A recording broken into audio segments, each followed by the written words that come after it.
When the first Crysis came around, it was known more as a technical showcase, stunning players with its graphics and testing them to build PCs that could run the game at its best.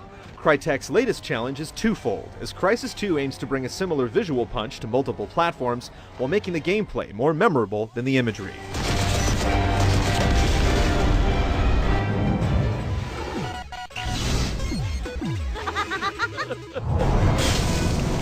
Get out, people!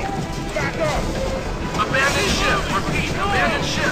Catastrophic hull breach! Leaving behind the sunny tropics, Crysis 2 puts you in New York as the city suffers from a violent epidemic and an alien invasion.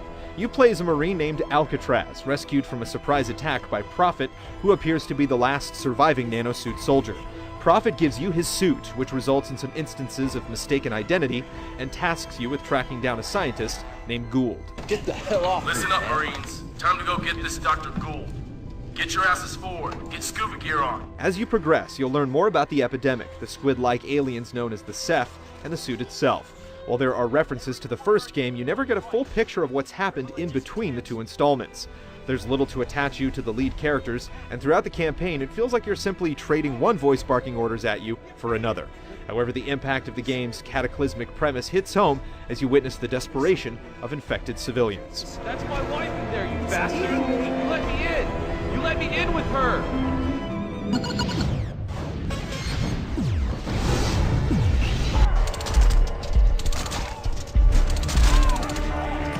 While many shooters seem to be getting shorter, the campaign in Crysis 2 lasts for a satisfying 12 hours.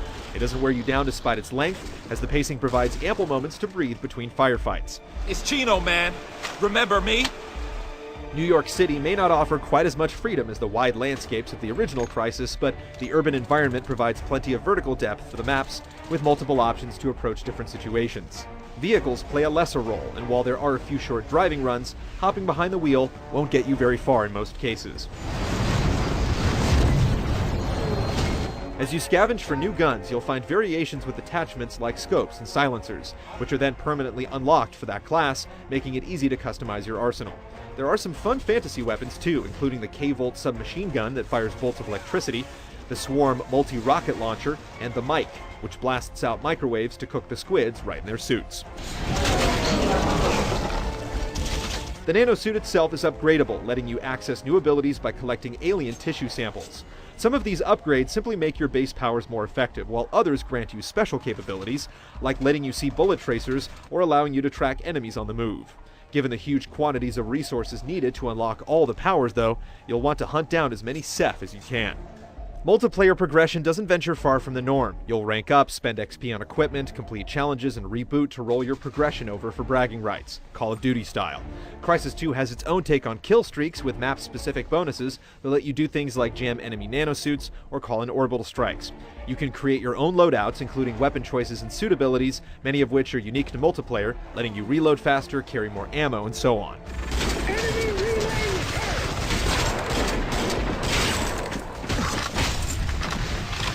Crysis 2's multiplayer centers on variations of Capture the Flag and King of the Hill. Extraction has players grabbing stealth and armor upgrades that benefit the whole team, while Assault gives nanosuits to one team and equips the other with better guns. The open vertical maps provide lots of options and make it hard to predict where other players will come from, and this level of unpredictability makes the crash site mode particularly enjoyable, with teams scrambling to control pods dropped from alien gunships.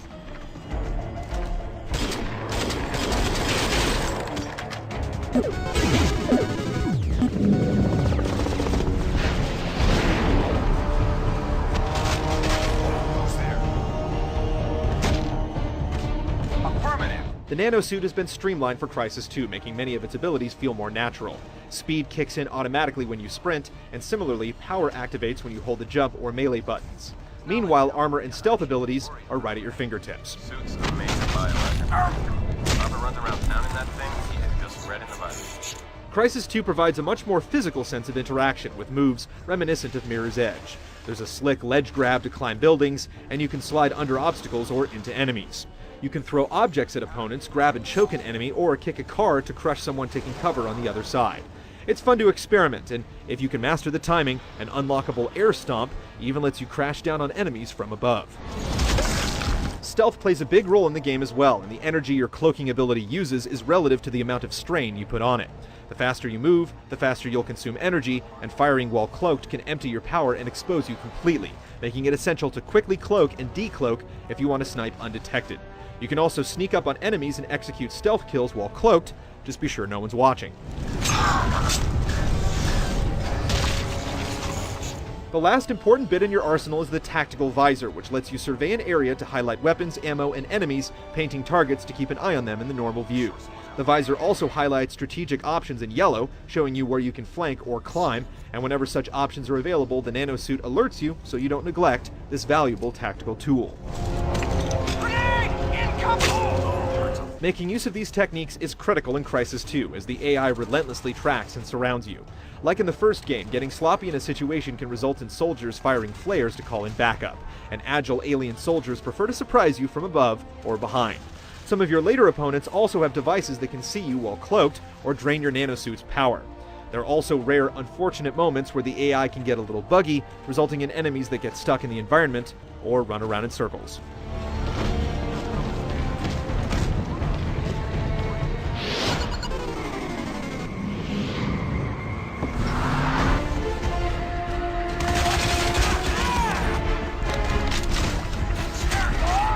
Crysis 2 is one of those games that you have to stop and stare at every now and then. Water, smoke, and flames all look fantastic. There's an emphasis on lighting as glare shines through windows, and you'll witness huge structures collapsing regularly.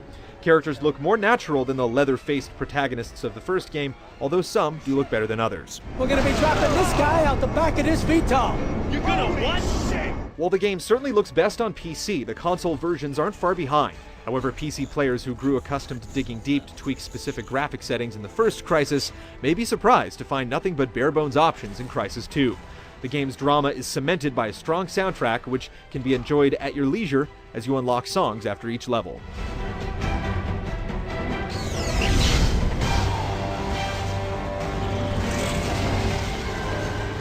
Crysis 2 takes the ideas and technical prowess of the first game and focuses them into a multifaceted experience that encourages you to go to town with its tactics and physicality.